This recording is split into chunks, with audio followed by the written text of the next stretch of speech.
जळगाव जिल्हा परिषदेच्या मुख्य कार्यकारी अधिकारी पदाचा करिश्मा नायर यांनी शुक्रवार दिनांक 10 एप्रिल 2026 रोजी अतिरिक्त मुख्य कार्यकारी अधिकारी रणधीर सोमवंशी यांच्या हस्ते पदभार स्वीकारला। यावेळी जिल्हा परिषदेतील सर्व विभागांचे प्रमुख उपस्थित होते।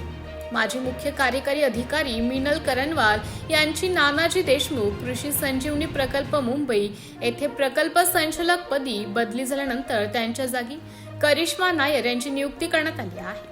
करिश्मा नायर ह्या यापूर्वी नाशिक महापालिकेत अतिरिक्त आयुक्त म्हणून कार्यरत होत्या। पदभार स्वीकारताच नायर यांनी कामकाजाला सुरुवात केली। पदभार स्वीकारताच नायर यांनी कोणताही औपचारिकता न ठेवता त्यांनी थेट कामाचा आढावा घेण्यास सुरुवात केली।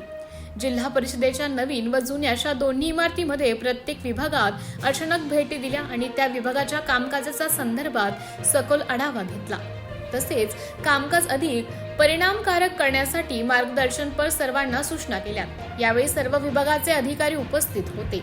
पदभार स्वीकारताच नवनियुक्त मुख्य कार्यकारी अधिकारी करिश्मा नायर काय म्हणाल्या बघूयात। नमस्कार, माझे नाम करिश्मा नायर आहे। मी आज जळगाव जिल्हा परिषद आलेले आहे।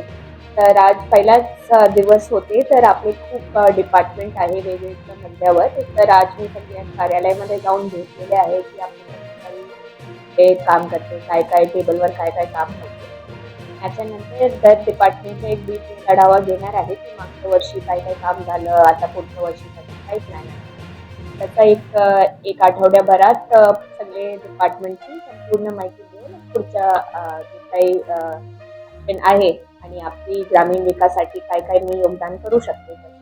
जे कोणी अधिकारी ग्राम विकास विभागाला येते त्यांचा एकच उद्देश आहे की ग्रामाची विकास व्हावी। तर त्यासाठी शिक्षण, आरोग्य आणि जे इन्फ्रास्ट्रक्चर आहे, आपल्याला दिसते की ग्रामीण भागात आम्ही सॉफ्ट मध्ये काय खूप काम करत आहे, पण इन्फ्रास्ट्रक्चरची काही पेंडन्सी असेल त्याला कशा पूर्तता करायचं आहे। स्वच्छता जे आहे ग्राम एरियामध्ये जे कचराची विल्हेवाट होते त्याची पण आज मी थोडा माहिती घेतली। हे सगळे आपले विजन असतात, लोकांना जाऊन भेटून त्यांची काय काय अपेक्षा आहे त्याची पूर्तता करणे। आपण पाहत आहात सामान्य जनतेचे निर्भीड व्यासपीठ प्रखर भूमिका न्यूज।